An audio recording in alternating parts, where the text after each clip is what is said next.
이야기를 들어주는 사람이 있다는 것만으로도 마음의 위안이 되네요.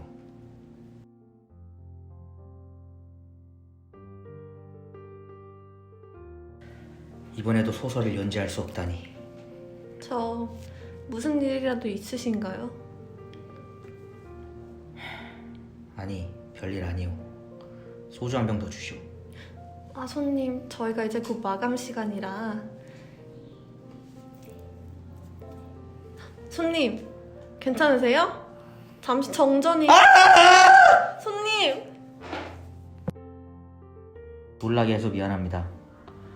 어린 시절 좋지 않은 기억이 떠올라 가끔 날 괴롭히곤 하죠. 신경 쓰지 마시오. 그러지 말고 무슨 일인지 한번 털어놓아 보는 건 어떠신가요? 작가님의 인터뷰를 본 적이 있어요. 작가님이 어릴 적 이야기를 보았어요. 가끔은 누군가에게 이야기를 하는 것만으로도 마음이 괜찮아질 때가 있더군요. 제가 드러포차를 운영하는 이유이기도 합니다만. 어린 시절 한밤중에 갑자기 누군가가 들이닥쳐 어머니와 저에게 전직부를 비추며 경찰대와 지방공비 중 누구 편이냐는 질문을 들은 기억이 있습니다. 전직부를 비추는 사람이 누구인지도 모른 채 목숨을 담보로 둘 중 하나를 선택해야만 했던 그때의 기억은 아직도 저에게 생생한 충격으로 남아있지요. 그런 경험이 있었군요. 그때의 경험이 자주 떠오르곤 하시나요? 그때의 경험이 가끔 나를 피곤하게 만들곤 하죠. 그때 이후로 세상 어떤 일로부터 자유롭기 위해서 저는 미친 사람 행세를 하며 살아왔습니다. 미친 사람 취급을 받으면 누군가에게 책임을 충당할 일도 협박을 받을 일도 없었으니까요. 당연히 누군가에게 쫓길 일도 없을 테고요. 세상으로부터 자유로워지고 간섭받지 않기 위해 스스로 정신병원에 들어갔습니다. 그래서 정신병원에 가게 된 거군요. 그러나 병원은 세상으로부터 자유로울 수 있는 곳이 아니었습니다. 의사는 내게 진술공포증이라는 트라우마와 강박증이 있다고 하더군요. 그는 매번 알 수 없는 처방과 진료를 하며 나를 가만두지 않았어요. 정신병원으로부터 몇 번이고 탈출하였지만 정신병원을 나갈 수 없었습니다. 어느 날 의사는 제게 전직부를 들이밀며 불 앞에서 제 이야기를 하라고 했어요. 당시의 공포를 잊을 수가 없습니다. 도저히 그 상황을 견딜 수 없어 뛰쳐나오던 길이었지요. 정신병원으로부터 벗어나야만 합니다.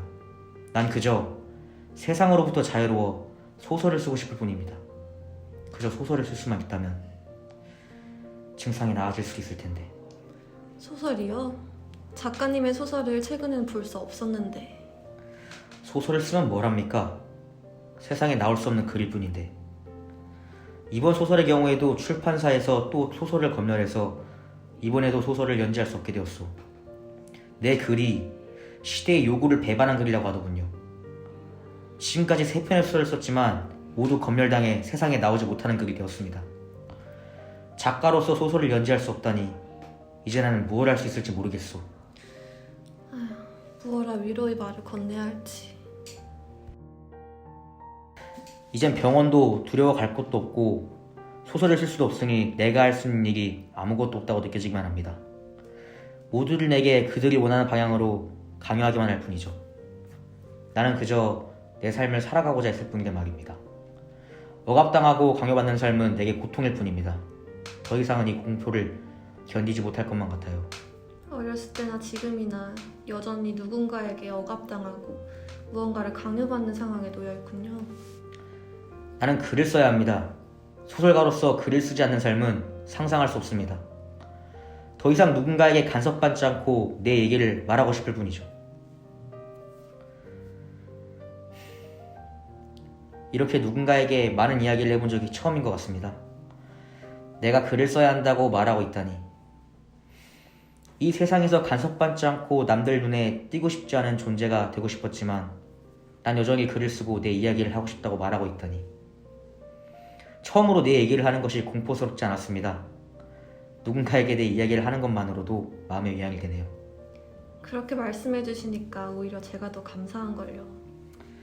처음으로 강요받지 않고 아무 목적 없이 내 이야기를 들어주는 누군가가 있다는 것을 알게 되었어요. 그동안 모두들 내게 이야기를 요구하기만 했었는데 정말 감사합니다.